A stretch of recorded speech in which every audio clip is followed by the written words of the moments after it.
Hai hello, salam sejahtera Malaysia. Selamat datang ke channel Fels Lifestyle. Terima kasih kerana terus setia dan bersama di dalam channel ini. Tuan-tuan dan puan yang saya amat hormati, baru-baru ini ada satu perkara yang amat panas di dalam channel ini, di dalam video ini, berkaitan dengan satu pertanyaan yang saya tanyakan kepada subscriber, kepada mana-mana rakyat Malaysia yang menonton video tersebut. Tahniah diucapkan kepada Musa Aman yang telah dilantik menjadi TYT Sabah yang baharu. Namun saudara-saudara, pelantikan TYT Sabah yang baharu ini adalah satu perkara yang amat baik. Musa Aman dilantik kerana sudah pasti pihak-pihak yang berkepentingan merasakan Musa Aman layak untuk menjadi TYT Sabah. Tahniah diucapkan. Namun ada komen di dalam video admin, apa sebab sampai Musa Aman yang mungkin ada penyebab untuk Musa Aman dipecat ataupun letak jawatan sebagai TYT. Saya tidak berharap begitu, tetapi di dalam ruangan komen ada yang berkata, pecat saja, jangan ganggu pribumi Sabah. Musa Aman kami tak terima. Ada yang berkata begitu. Ada juga berkata, benar, Musa tak layak sandang tugas ini. Di dalam komen yang lain berkata, ini kalau macam ni tak adil. Pelantikan Musa sebagai TYT Sabah bukan lantikan daripada rakyat Sabah sendiri. Pecat Musa sebagai TYT Sabah. Bubar Parlimen Sabah.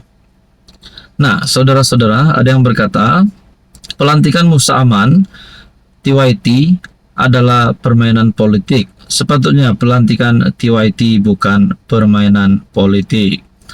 Ada yang kata, kami orang Sabah tak sokong pelantikan TYT Sabah. Semua pemimpin di Malaysia harus menghormati rakyat. Dan ada nama ataupun calon di dalam ruangan komen disampaikan oleh netizen ataupun subscriber dari channel ini.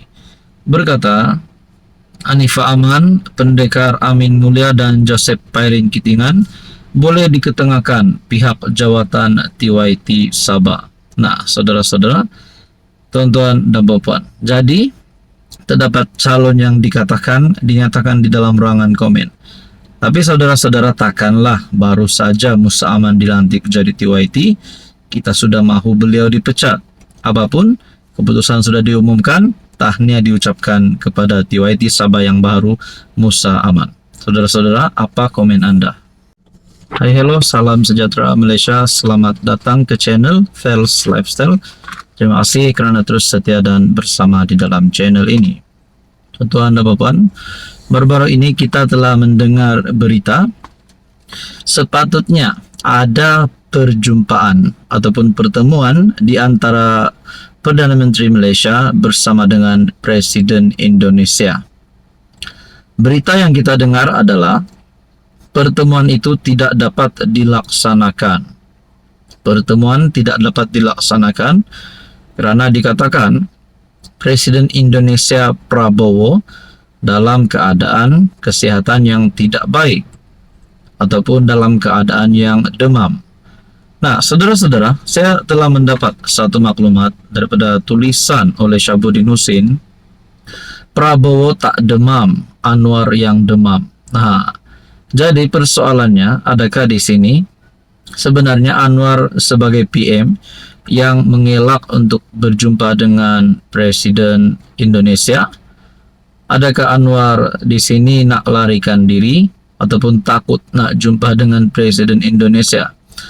Itu soalan saya. Tapi sebenarnya saya yakin Anwar Ibrahim sebagai PM tidak akan melakukan perkara sedemikian.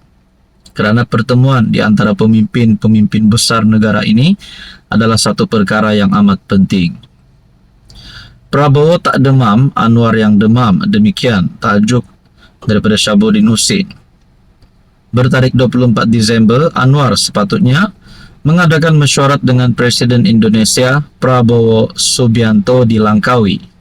Tapi Anwar yang sudah berada di Langkawi kemudian memaklumkan mesyuarat tidak dapat diadakan kerana Prabowo demam. Katanya, Prabowo meminta mesyuarat ditangguhkan beberapa hari. Bagaimanapun, Setiausaha Kabinet Indonesia Teddy Indrawijaya menjelaskan Prabowo berada dalam keadaan sihat dan tidak demam. Bahkan beliau menambah, Prabowo menghadiri beberapa siri mesyuarat sebaik pulang dari sidang kemuncak di 8 di Kahera. Tidaklah Prabowo demam, ujar Teddy, sebagaimana dipetik akhbar Kompas. Malah, kata beliau, sejurus tiba dari Kahera, Presiden Indonesia itu segera mengadakan mesyuarat tertutup. Ada videonya yang telah tersebar, kata Teddy. Laporan berita Teddy itu kemudian segera dikongsi memenuhi ruang media sosial Malaysia sambil kecaman menghujani Anwar kerana didakwa tidak berkata benar ataupun bercakap bohong. Ada yang berkata Anwar telah melanggar peraturan diplomatik kerana sewenang-wenangnya memperkatakan tentang keadaan kesihatan pemimpin negara lain. Yang lain pula mempersoalkan apakah Anwar mendapat maklumat tidak sahih mengenai Prabowo. Kenapa beliau tidak cuba mendapat maklumat yang tepat sebelum menulis di media sosial mengatakan Presiden Indonesia itu demam? Soalnya, jika benar Prabowo demam sebagaimana ditulis Anwar, bagaimana Setiausaha Kabinet Indonesia sendiri boleh mengatakan sebaliknya? Sepanjang hari ini ramai sekali berbicara negatif mengenai apa yang dilakukan Anwar. Barangkali demam juga beliau lantaran diserang dengan pelbagai kecaman berkaitan hal itu. Barangkali tambah demam lagi Anwar ialah kerana tiada seorang pun daripada pasukan komunikasi dan penerangan kerajaan Madani termasuk Fahmi Fadzil yang merupakan jurucakap kerajaan tampil membelanya. Begitu juga penyokong-penyokong Anwar di media sosial, mereka pun sama tidak berupaya untuk tampil membela. Kebanyakan hanya tahu memuji, mengampu dan membodek saja. Saudara-saudara, adakah di sini Anwar Ibrahim sudah semakin hilang sokongan ataupun sudah semakin hilang taringnya? Nah, tapi pada akhirnya saudara-saudara, kalau nak tumbangkan Anwar pun, kita tunggulah pilihan raya yang seterusnya, bukan hari ini. Saudara-saudara, berkaitan dengan ini, apa komen Anda? Hai, hello, salam sejahtera Malaysia, tuan-tuan dan puan-puan. Terima kasih kerana terus setia dan bersama di dalam channel ini. Nah, pilihan raya negeri Sabah yang tidak lama lagi akan diadakan tahun 2025. Bahang pilihan raya semakin hangat. Arena politik di Sabah semakin hangat. Dan sudah pasti jentera-jentera parti, setiap parti yang akan menghantar calon dan bertanding, berkempen akan bersedia untuk menghadapi PRN Negeri Sabah tahun 2025. Saudara-saudara yang saya amat hormati, PRN 17 Negeri Sabah. Anda rasa siapa yang bakal menang? Siapa yang bakal menang? Adakah Warisan ataupun GRS dan juga mungkin ada gabungan baru parti-parti lokal Sabah untuk menjadi kerajaan negeri yang baharu di dalam kepimpinan politik di Sabah pada PRN 17 nanti. Sabah 2024, kepimpinan dan persiapan hadapi PRN 17. Menurut Anda, siapa yang bakal menang dan siapa Ketua Menteri Sabah yang paling layak untuk dilantik pada PRN 17 tersebut? Sabah berada di ambang tahun penuh transformasi dengan pelantikan Musa Aman sebagai yang di-Pertuan Negeri ke-11 berkuat kuasa 1 Januari 2025 dan PRN ke-17 semakin menghampiri. Persoalannya, tarikh PRN yang dikatakan pada tahun 2025, tapi belum ada tarikh dan bulannya. Pelantikan bekas Ketua Menteri Sabah itu selepas dikurniakan surat cara pelantikan jawatan berkenaan daripada Yang di-Pertuan Agong Sultan Ibrahim pada 17 Disember, menandakan satu pencapaian penting dalam kepimpinan negeri ini. Pengalaman politik luas dimiliki Ketua Menteri paling lama berkhidmat untuk negeri di bawah Bayu itu dijangka membawa pengaruh yang stabil sepanjang tempo kritikal ini.